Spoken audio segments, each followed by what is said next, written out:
guys, welcome back to Lingulania. In this lesson, we're focusing on present perfect tense. What it looks like, how to use it, and when to use it. سلام بچه‌ها، به این ویدیو خوش اومدین. امروز یه ویدیو گرامری داریم که میخوایم راجع به present perfect حرف بزنیم. میدونم که خیلی از شماها بلا استثنا با این زمان مشکل دارین. حتی اگه کاملا بلدش باشین، نمیتونین که توی زمان و موقعیت خاص خودش ازش استفاده کنین. این زمان فوق‌العاده کاربردیه و خیلی مورد استفاده قرار میگیره توی زبان انگلیسی. و اگه شما فیلم و سریال زیاد ببینید متوجه میشین که چقدر از این زمان توی انگلیسی استفاده میشه. امروز میخوایم با چند تا نکته ساده کامل یادش بگیریم و بتونیم که موقعیت ها و زمان خاص خودش ازش استفاده کنیم.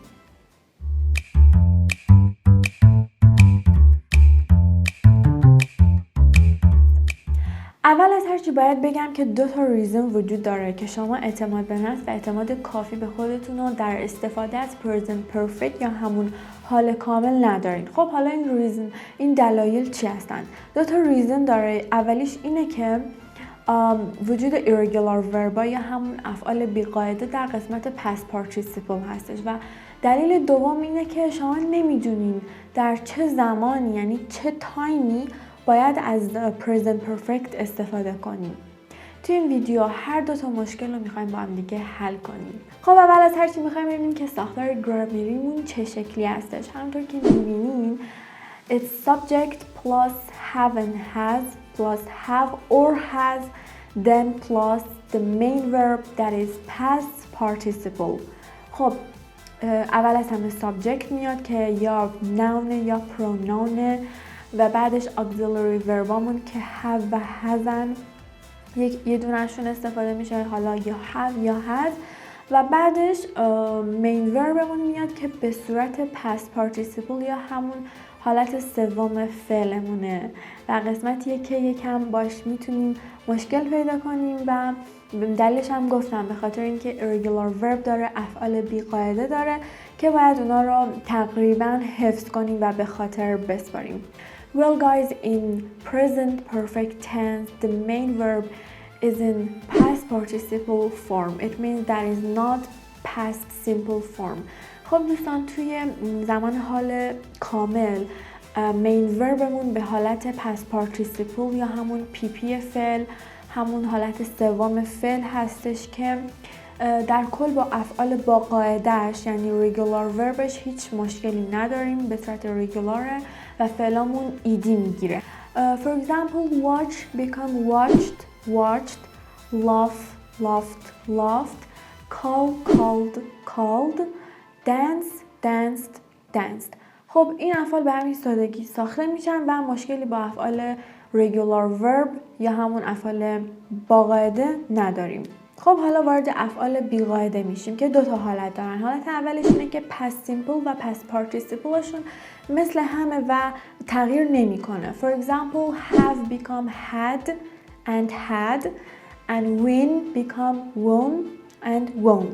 خب حالا بریم سراغ حالت دوم irregular verb یا همون افعال بی‌قاعده که توی این قسمت یکم باعث سرگیجه و دردسرمون میشن، چرا که حالت past simpleشون با past participleشون دوباره فرق میکنه. For example, go become went and gone, fly flew flown, throw threw thrown, do did done and become became become, speak spoke and spoken. مطمئنم که خودتون میتونید به موارد بیشتری از این افعال بی‌قاعده اشاره کنید. سعی کنید تعداد زیادتری که رایج هستن، یعنی یه سری از این افعال خیلی رایجن و خیلی کاربردی هستن، سعی کنید اونا رو به خاطرتون بسپارین. حتما لزومی نداره که همه‌شو در وهله اول حفظ باشیم، ولی سعی کنید اونایی که خیلی رایج و کامن هستن رو حتما به خاطرتون بسپارین.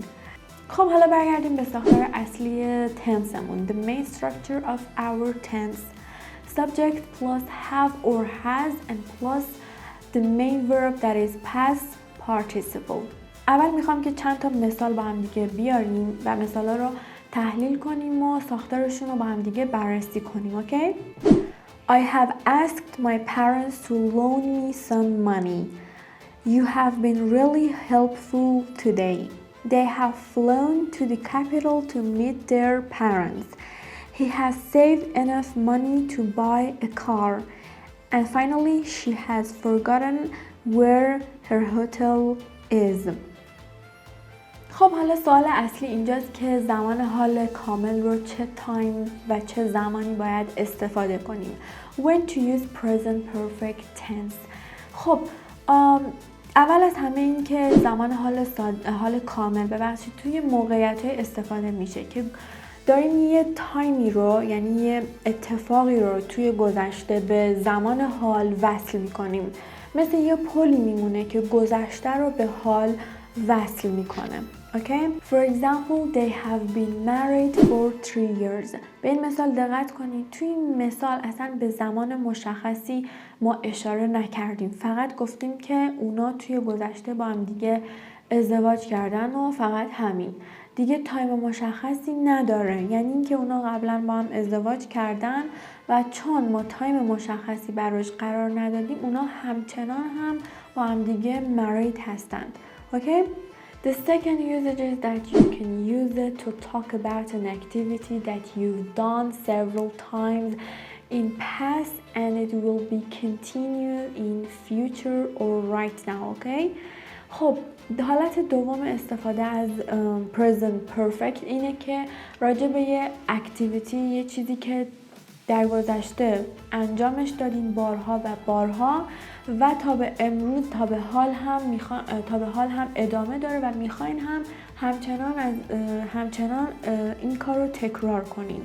For example, she has read many books and she will probably read more. خب نکته‌ای که تو مثال این قسمت داشتیم فعل read بود. فعل read پس پارتیسیپلش به همون شکل نوشته میشه، به شکل read نوشته میشه ولی خب read خونده میشه. به این نکته دقت کنید. Okay? Usage number 3. You can also use present perfect tense to talk about life experiences. For example, he hasn't traveled overseas before.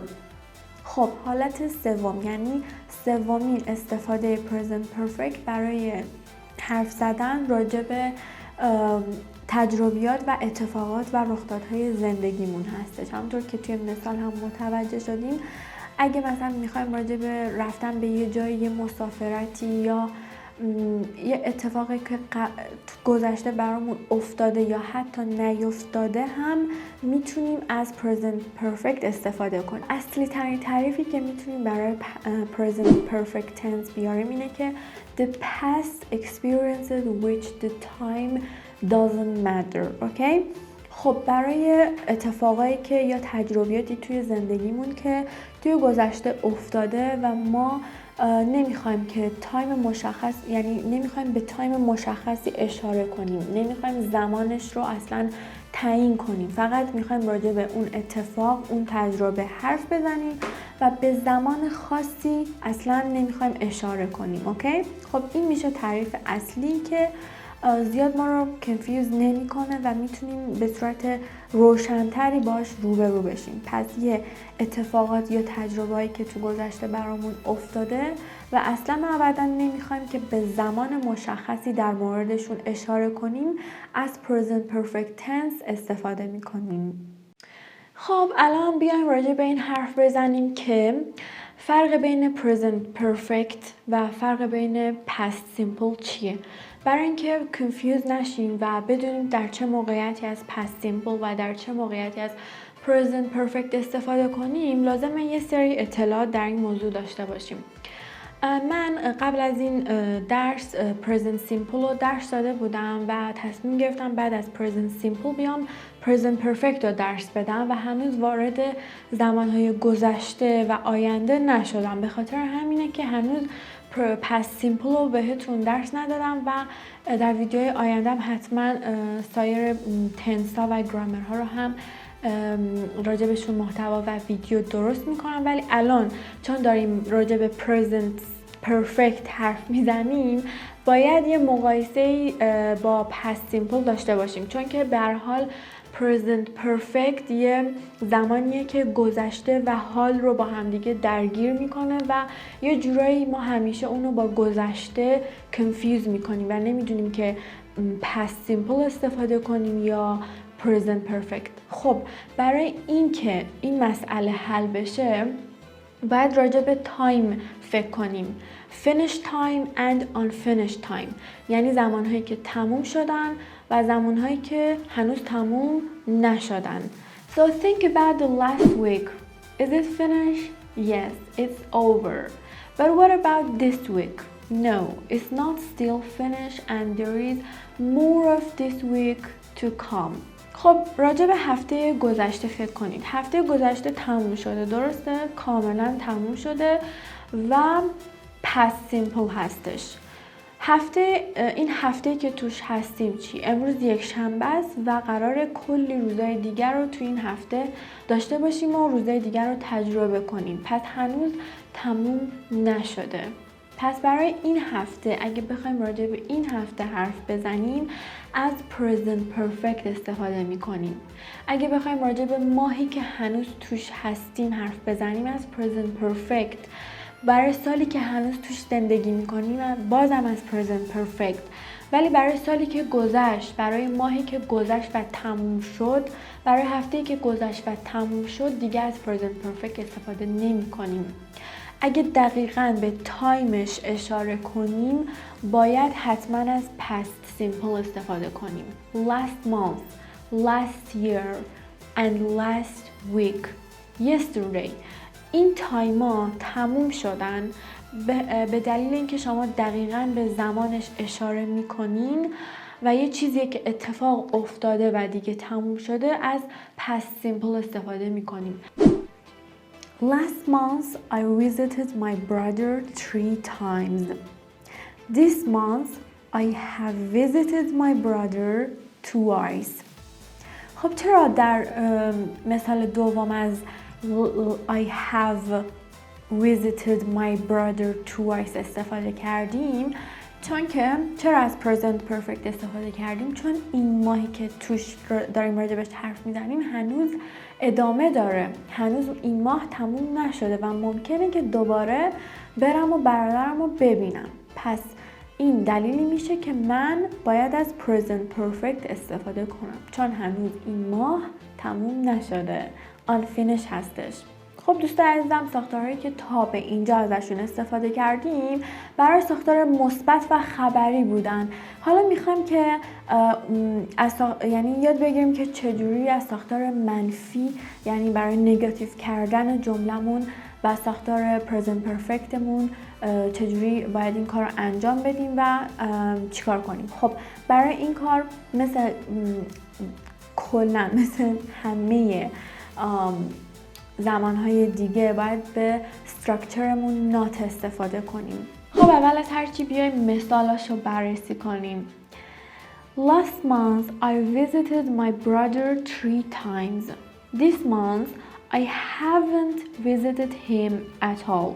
از اونجا که ماه هنوز تموم نشده ممکنه که برم و برادرمو ملاقات کنم. پس از ساختار present perfect استفاده میکنم. همطور که میبینین ساختار haven't و hasn't که مخفف یا contraction این ساختار هستش خیلی رایجه و توی محاوره به کار برده میشه. خب حالا میخوایم چند تا مثال present perfect نگاتیو یا منفی رو با هم دیگه ببینیم. He ate so much yesterday. He hasn't eaten a lot today. They were at school yesterday. They haven't been at school all morning. خب مثال اول میگه که he hasn't eaten a lot today. یعنی امروز چیز زیادی نخورده. تا الان چیز زیادی نخورده ولی خب ممکنه در ادامه روز یه چیزی بخوره. اوکی؟ مثال دوم میگه که they haven't been at school all morning. کل صبح اصلا نیومدن مدرسه ولی خب ممکنه بعد بعد ظهر یعنی بیان مدرسه. برای اینکه کامل مشخص نیست که چه اتفاقی میفته در انتهای روز، ما از ساختار present perfect استفاده میکنیم. و در نهایت میخوایم که یاد بگیریم چجوری با structure present perfect سوال بپرسیم. So as all English questions form, the auxiliary verbs need to change position. In this tense, we have and has as auxiliary verbs, and we need to change their position in our question form. Look at the example. Has he cleaned the bathroom? Have you eaten enough? Has it rained today? Have they finished yet? Now let's look at these two question form. حالا بیایم این دو تا مثال رو با هم دیگه مقایسه کنیم. Did you go to Thailand last year? Have you been to Thailand? خب حالا ازتون میخوام که فرق بین این دو تا جمله، این دو تا مثالی که الان براتون گفتم و توی کامنت ها به هم بگین. Okay? Thank you so much for watching this video. I will see you in the next lesson and bye for now.